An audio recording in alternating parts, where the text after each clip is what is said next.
Good morning दोस्तों। आज हम शुरू करेंगे एनुमरेशन।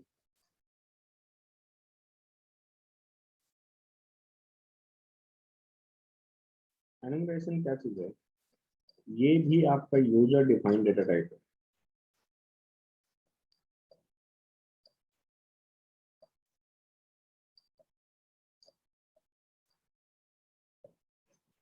ये भी आपका यूजर डिफाइंड डेटा टाइप है, जैसे स्ट्रक्चर था और यूनियन था, है ना।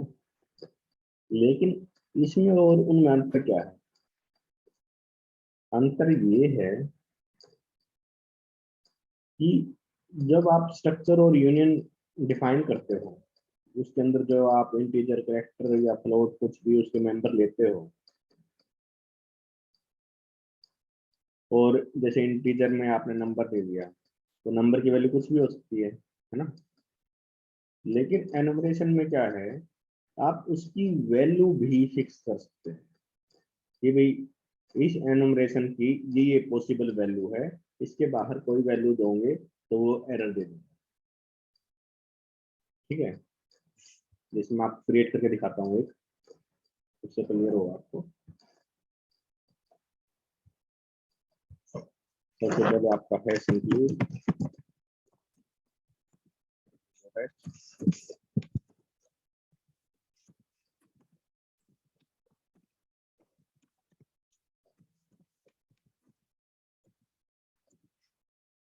अब एनुमरेशन क्रिएट करना है तो उसके लिए हम लिखेंगे एनम और इसका नाम मान लिया मैंने, दे दिया स्टेटस।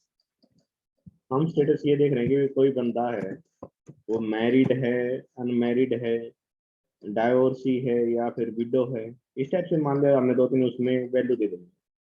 ठीक है, स्टेटस के अंदर जैसे मान लिया सिंगल, और दूसरी वैल्यू ले ली, मान लिया मैंने मैरिड, फिर मान लिया विडो। ठीक है, और इसमें वैल्यू ऐसे ही लिखते हैं। देखो अब मैंने क्या किया है, एक वैल्यू लिखी और उसके बाद उसके बाद कॉमा लगा दिया, दूसरी वैल्यू लिखी उसके बाद कॉमा लगा दिया, तीसरी वैल्यू लिखी उसके बाद कुछ भी नहीं लगेगा। ठीक है, जो लास्ट वैल्यू होगी ना, उसके बाद कोई कॉमा सेमीकोलन कुछ नहीं आएगा, सिर्फ स्टार्टिंग की जो वैल्यू है उनके बीच में कॉमा लगेगा। आप इन सबको एक लाइन में भी लिख सकते हो, कॉमा से सेपरेट करके एक लाइन में भी लिख सकते हो, कोई दिक्कत नहीं है। जैसे इस टाइप से ऐसे भी लिख सकते हो। अब इसका मतलब क्या है कि जो स्टेटस है उसके अंदर आप या तो सिंगल वैल्यू दे सकते हो या मैरिड या विडो। ठीक है, और इसके बाद आएगा आपका सेमीकोलन। अब मैं मेन लिखता हूँ, वॉइड में। अब जो एनम स्टेटस है, ये जो मैंने लिखा है सबसे पहली लाइन में, एनम स्टेटस, ये वाली चीज, ये क्या है? आपका डेटा टाइप। ये आपका डेटा टाइप। ठीक है, अब इसका वेरिएबल क्रिएट करूंगा, जैसे आपने स्ट्रक्चर यूनियन में क्रिएट किया था, सेम उसी तरीके से हम स्टेटस का एक वेरिएबल क्रिएट करते हैं। मान लिया एस टी मैंने वेरिएबल ले लिया। ठीक है, अब एस टी के अंदर हमने वैल्यू डालनी है। अब एस टी के अंदर वैल्यू क्या आ सकती है? सिंगल, मैरिड या विडो, इनमें से कुछ भी वैल्यू आ सकती है। मान लिया मैंने सिंगल ले लिया। ठीक है, अब मैं इसको प्रिंट करवाता हूँ, print F status.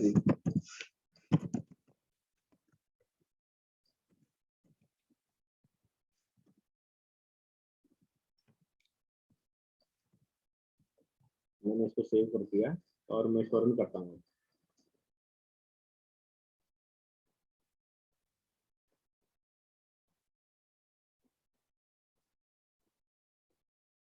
Output I है आपकी 0, स्टेटस इज 0।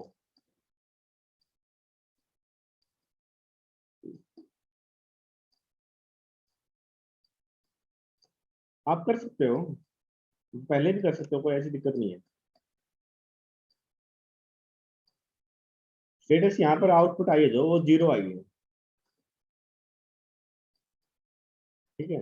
आउटपुट 0 क्यों आई है, हमने तो सिंगल दिया था उसके अंदर, है ना, लेकिन आउटपुट आई है आपकी 0। अब 0 कैसे आई वो चेक करते हैं। पहले उससे पहले एक चीज और देखो। अब सपोज करो मैं यहाँ पर वीडियो लिख देता हूँ, ठीक है। अब आउटपुट देखना, अब आउटपुट आई है 2, पहले आई थी 0, अब आई है 2। रीजन समझो।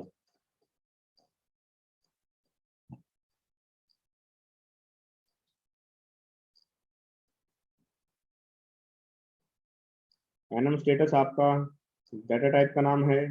मैंने बोला कि भी इसके अंदर जो जो वैल्यू लिखोगे आप कॉमा से सेपरेट करके, वो उसकी पॉसिबल वैल्यूज होगी। इससे बाहर उसकी वैल्यू नहीं दे सकते आप, जो भी इसका वेरिएबल क्रिएट करोगे इसकी, ठीक है। बाद में सेमीकोलन जैसे स्ट्रक्चर यूनियन में करते आए। अब हमने क्या किया, एनम स्टेटस डाटा टाइप लिखा और उसका एक वेरिएबल क्रिएट कर दिया st, और st के अंदर अब वैल्यू डालोगे।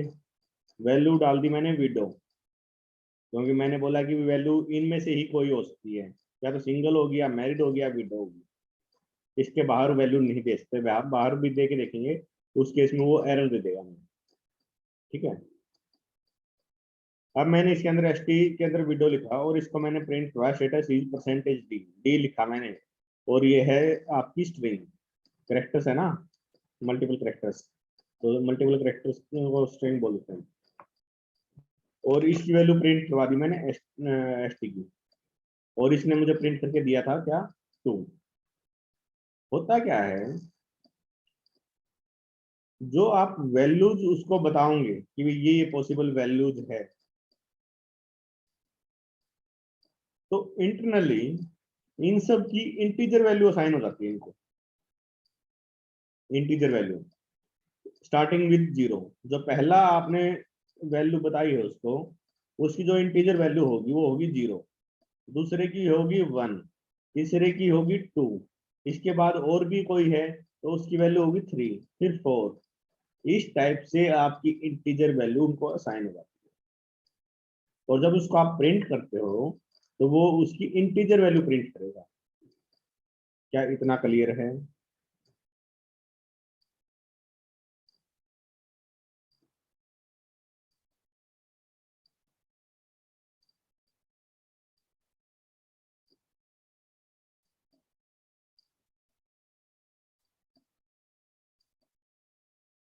अब बात आती है, क्या मैं इस इंटीजर वैल्यू को चेंज कर सकता हूँ? तो आंसर है यस। मैं पहले वाली जो वैल्यू ली है आपने सिंगल, इसकी खुद उसने इनिशियल वैल्यू क्या दी, 0, लेकिन मैं चाहता हूँ इसकी इनिशियल वैल्यू में 0 ना लूँ। मैं चाहता हूँ इसकी इनिशियल वैल्यू ले लूँ 100 या 200, आप अपनी मर्जी से कुछ भी ले लें, 50 ले लूँ, ठीक है। और मैंने इसको सेव कर दिया और मैं इसको दोबारा रन कर रहा हूँ। अब इसने वैल्यू जो मुझे प्रिंट करके दी है, ये वैल्यू क्या है, 52। 52 क्यों आई? अब फर्स्ट जो वैल्यू दी है आपने इस सिंगल की, वो क्या है, 50।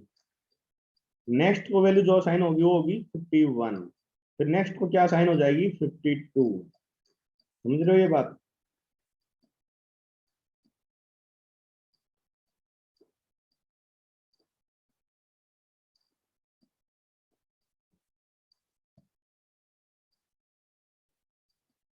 हाँ, इंटीजर वैल्यू ही दे सकते हैं इसमें बच्चे। अब बात ये आती है, क्या मैं इस सीक्वेंस को ब्रेक कर सकता हूँ?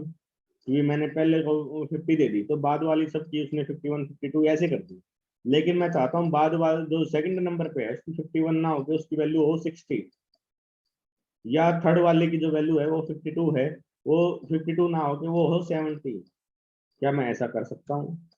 बिल्कुल कर सकते हैं। आपको सिंपली करना क्या है, इसके आगे इसकी वैल्यू मेंशन कर दो। हर एक के आगे आप उसकी वैल्यू मेंशन कर दोगे तो वही वैल्यू उसके साइन हो जाएगी उसको। अब देखो आउटपुट, आउटपुट आई क्या, 70। समझ में आ रही है बात?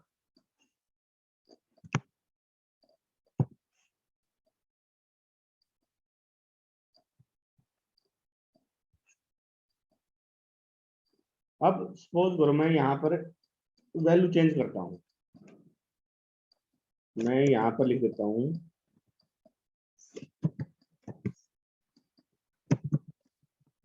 डाइवोर्सी, ठीक है। अपनी पॉसिबल वैल्यू क्या थी, सिंगल, मैरिड और विडो। मैं इसको कुछ और वैल्यू दे देता हूँ और इसको रन करता हूँ। देखो इसने मुझे एरर दे दिया, नीचे देखो यहाँ मुझे एरर मिला कि वेरिएबल डाइवर्सी जो ये अनडिक्लेयर्ड है, first use in this function, पहले इसको डिक्लेयर करो। इसने मुझे एरर दिया है ना। तो हम जो आपने उसकी वैल्यूज, पॉसिबल वैल्यूज डिफाइन करी है, पहले डिक्लेयर करी है, उसके अलग कोई वैल्यू नहीं दे सकते, ठीक है। अब एनुमरेशन है, इसका यूज करने की जरूरत कैसे पड़ी, क्या ऐसा बेनिफिट था इसका? देखो कई बार होता है कि भाई किसी प्रोजेक्ट पे मल्टीपल लोग काम कर रहे हैं, ठीक है। अब सभी अपने हिसाब से उसको वैल्यूज दे देते हैं, लेकिन हम चाह रहे हैं कि भाई जो अपनी बाउंडेशन है कि भाई ये पॉसिबल वैल्यू हो सकती है, आप कोई भी एक्सीडेंटली इसको डिफरेंट वैल्यू ना असाइन कर दे किसी वेरिएबल को, जो भी आप इसका वेरिएबल डिक्लेयर करोगे ना, कोई एक्सीडेंटली कोई अलग वैल्यू ना आए उसकी, आप उसको रिस्ट्रिक्ट कर दो कि भाई इसकी यही पॉसिबल वैल्यू होगी, इसके अलग कुछ भी वैल्यू देने की कोशिश करोगे गलती से भी, तो आपका एरर आ जाएगा, आपको पता चल जाएगा कि गलती कर दिया आपने, है ना। समझ में आ रही है बात?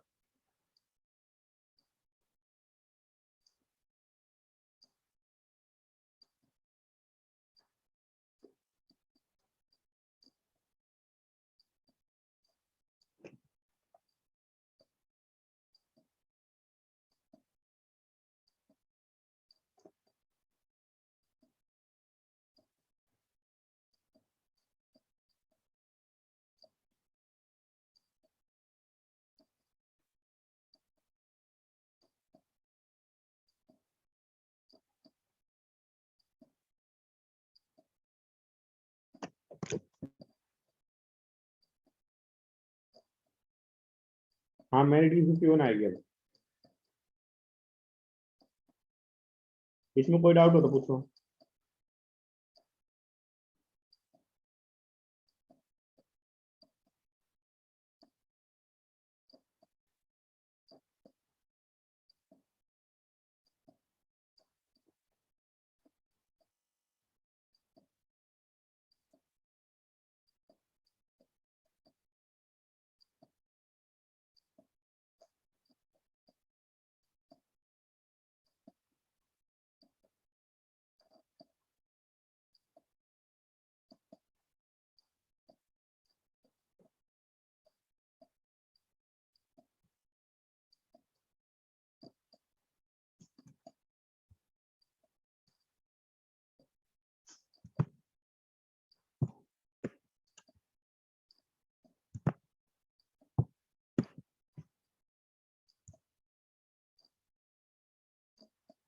तो नेक्स्ट टॉपिक शुरू करते हैं, प्री प्रोसेसर।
तो नेक्स्ट टॉपिक अपना प्री प्रोसेसर। प्री प्रोसेसर क्या चीज है? ये बेसिकली एक प्रोग्राम होता है जो प्रोसेस करता है आपके प्रोग्राम को before it pass to the compiler. Compiler के पास प्रोग्राम जाने से पहले ये आपके प्रोग्राम को प्रोसेस कर लेता है। नाम से पता चल रहा है ना, प्री प्रोसेसर। जो पहले प्रोसेस करे आपके प्रोग्राम को कंपाइलर के पास जाने से, ये वो प्रोग्राम है। ठीक है। अब प्री प्रोसेसर में आपके पास बेसिकली दो चीजें आती है। एक तो होती है मैक्रो, दूसरा होता है फाइल इंक्लूजन। फाइल इंक्लूजन जो आप अभी तक करते आ रहे हो, हैश इंक्लूड लगा के, यहाँ पर studio.h फाइल को आपने इंक्लूड किया अपने प्रोग्राम के अंदर। यहाँ पर आपने conio.h फाइल को अपने प्रोग्राम में इंक्लूड किया है ना। ये चीजें आपने अब तक करी है, फाइल इंक्लूजन। अब बात आती है मैक्रो क्या चीज है।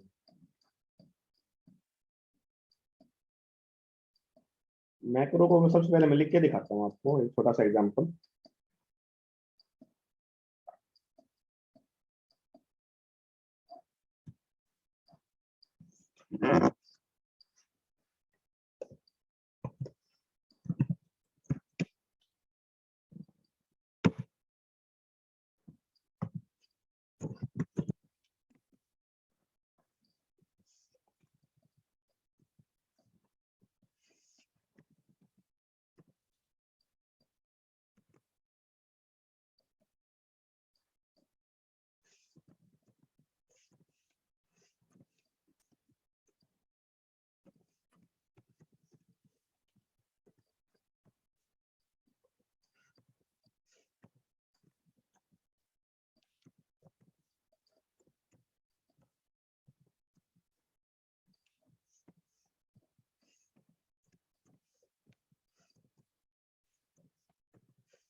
देखो मैंने एक छोटा प्रोग्राम लिखा है। अब मैं इसको रन करता हूँ एक बार, आप इस पर समझने की कोशिश करो थोड़ा सा। जो अपनी आउटपुट आई है वो क्या आई है? 0 1 2 3 4, यही आनी चाहिए थे ऐसे लूप में। अब इस प्रोग्राम को समझो।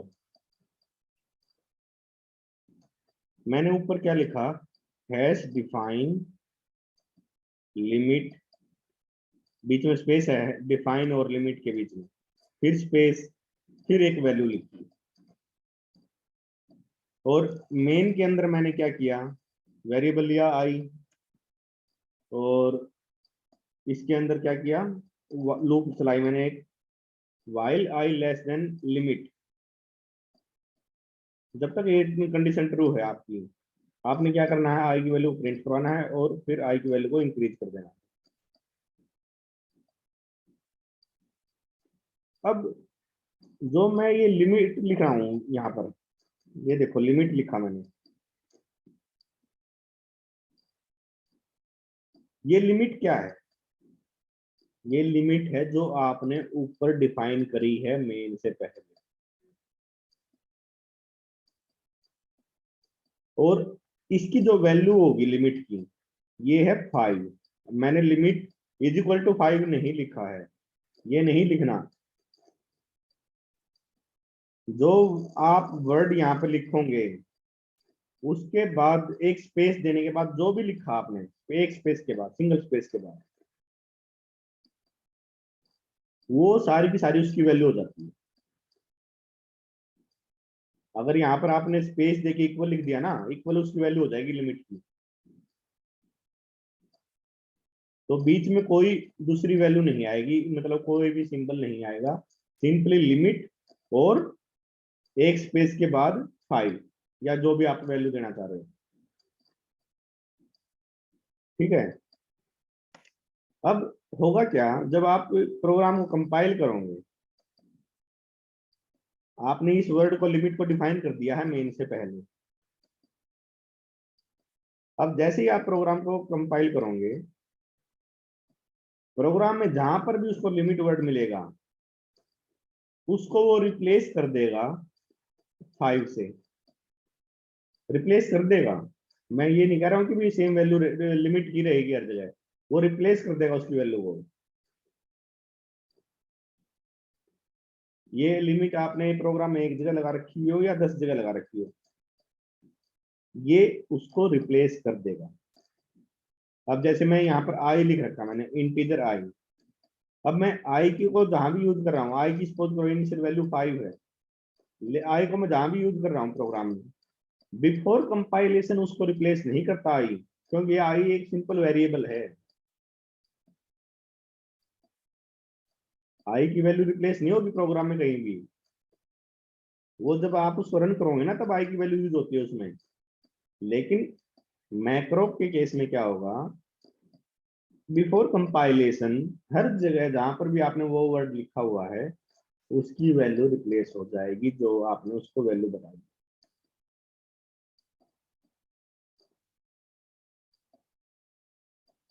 और जब मैं इसको ये लिखता हूँ हैज डिफाइंड लिमिट 5, इसको बोलते हैं हम मैक्रो टेम्पलेट, सॉरी, हाँ टेम्पलेट ही बोलते हैं इसको, हाँ मैक्रो टेम्पलेट। बेसिकली ये लिमिट 5 ये टेम्पलेट है, मैक्रो टेम्पलेट।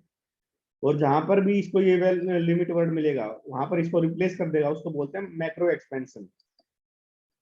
जब वो उसको रिप्लेस करेगा ना उसकी वैल्यू से, उसको बोलते हैं मैक्रो एक्सपेंशन।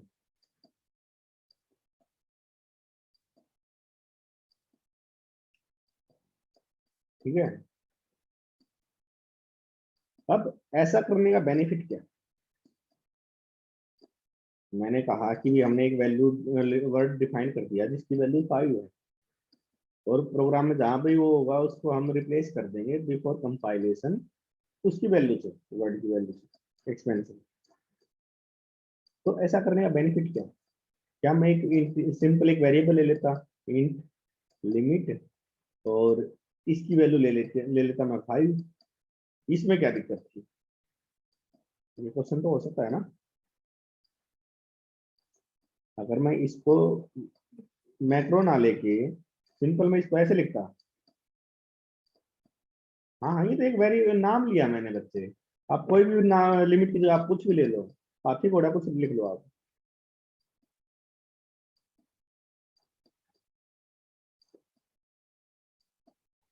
तो अगर मैं वेरिएबल लेता लिमिट इज इक्वल टू 5, तो ये भी क्या काम करता, जब इसको प्रोग्राम को आप एग्जीक्यूट करते, तो लिमिट की जो वैल्यू है वो यूज होती है आपकी रन टाइम पे, है ना।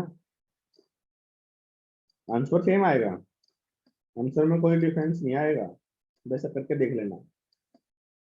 लेकिन फिर मैक्रो क्यों ले रहे हैं हम? मैक्रो का एक एडवांटेज क्या हो जाता है, ये क्या करता है, बिफोर कंपाइलेशन आपकी वैल्यू को रिप्लेस कर देता है। ठीक है, बिफोर कंपाइलेशन हो रहा है। अब बिफोर कंपाइलेशन से क्या होगा, अब जब आपने बिफोर कंपाइलेशन इसकी वैल्यू चेंज कर दी, अब जब रन टाइम पे बात आएगी तो यहाँ पर 5 लिखा आएगा रन टाइम पे, वैल्यू चेंज हो चुकी है, अब प्रोग्राम रन होगा, अब यहाँ पर 5 है। तो कांस्टेंट को एग्जीक्यूट करना, मतलब कांस्टेंट अगर है आपका कहीं पर, उसका एग्जीक्यूशन फास्टर होता है एज कंपेयर टू वेरिएबल। क्योंकि जब आप वेरिएबल लोगे, मान लिया यहाँ पर वेरिएबल होता है सिंपल, ये लिमिट, मैक्रो ना होगी, ये वेरिएबल होता है लिमिट। उस केस में क्या होता है, रन टाइम पे वो देखता है कि लिमिट की वैल्यू क्या है, तो प्रोग्राम में लिमिट की वैल्यू ढूंढता है, फिर उस वैल्यू को रिप्लेस करता है। तो सपोज करो आपके प्रोग्राम में ऐसा 10 जगह यूज हो रखा है वेरिएबल। अब हर बार क्या होता, उस लिमिट की वैल्यू यूज होती, प्रोग्राम में ढूंढता कहाँ पर है और उसको रिप्लेस करता रन टाइम पे। और बार बार उसको रिप्लेस करना टाइम कंज्यूमिंग हो जाता। अब कांस्टेंट ले लिया हमने उसको, क्योंकि लिमिट की वैल्यू एक कांस्टेंट ली, और ये क्या करेगा, बिफोर कंपाइलेशन हर जगह उसको रिप्लेस कर देगा उसको। अब क्या होगा, जब रन टाइम पे आप उसको चेक करोगे, उसको रन टाइम पे ढूंढने की जरूरत नहीं है, कंप्यूटर कंपाइल टाइम पे वो रिप्लेस हो चुका है। तो और कांस्टेंट पे एग्जीक्यूशन फास्टर होता है एज कम्पेयर टू वेरिएबल, क्योंकि वेरिएबल में आपको वैल्यू ढूंढनी पड़ रही है, उसकी वैल्यू क्या है, कांस्टेंट में आपके सामने रखी है वैल्यू। समझ रहे हो बात?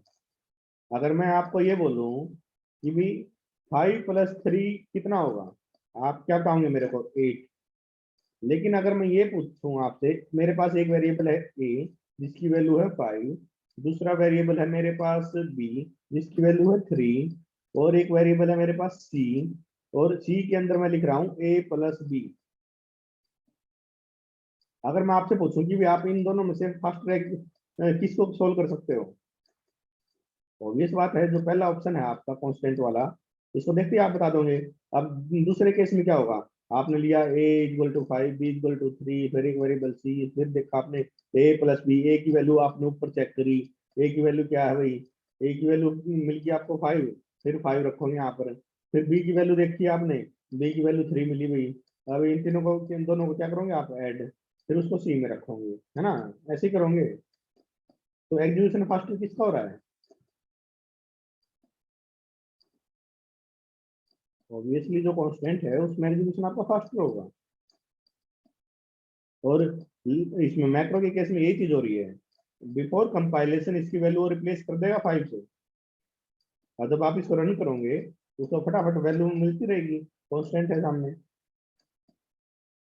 समझ में आ रही है ये बात?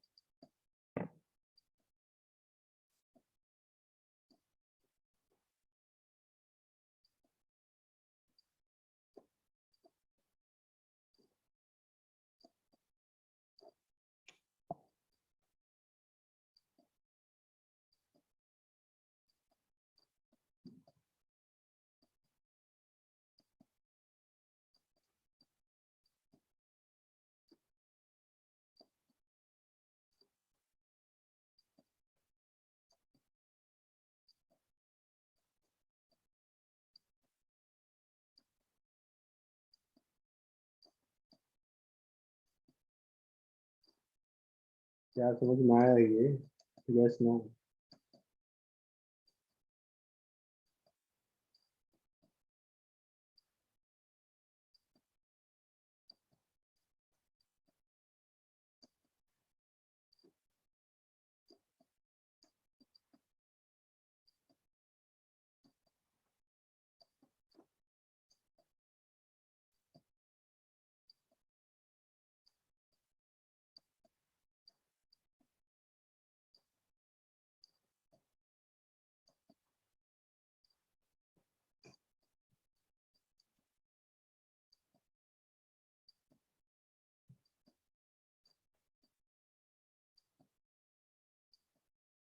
अब एक चीज देखो, मैं यहाँ क्या करता हूँ, लिमिट की जो वैल्यू है 5 को हटा देता हूँ, और इसकी जगह लिख देता हूँ मैं प्रिंट हेलो। ठीक है, और इसके बाद मैंने सेमीकोलन लगा दिया, और अब मैं प्रोग्राम में लिखता हूँ लिमिट। सिंपल मैंने लिमिट लिखा है, इसके आउटपुट देखना। आउटपुट क्या ही है? हेलो। आउटपुट आ गई आपकी हेलो, दिख रही है सबको? अब ये आउटपुट क्यों आई? अब इसने क्या किया, जब हमने इसको कंपाइल किया, उसने लिमिट की जो वैल्यू है, मैंने बताया कि स्पेस देने के बाद जो भी लिखोगे आप, एक सिंगल स्पेस के बाद, वो सारी की सारी उस वर्ड की वैल्यू बन जाएगी। ठीक है, अब बिफोर कंपाइलेशन क्या होगा, लिमिट है जो, ये रिप्लेस हो जाएगा किससे? प्रिंट एफ हेलो से। ठीक है, कोई जरूरी थोड़ी आप इंटीजर दे सकते हो, आप अपनी रिक्वायरमेंट के हिसाब से कुछ भी दे सकते हो। ये पूरी पूरी उसकी वैल्यू है, और बिफोर कंपाइलेशन ये इससे रिप्लेस कर देगा। ठीक है, अब जब आप इसमें आपका प्रोग्राम रन होगा, तो उसको यहाँ प्रिंट एफ स्टेटमेंट मिलेगी, और वो हेलो प्रिंट करवा देगा। क्लियर?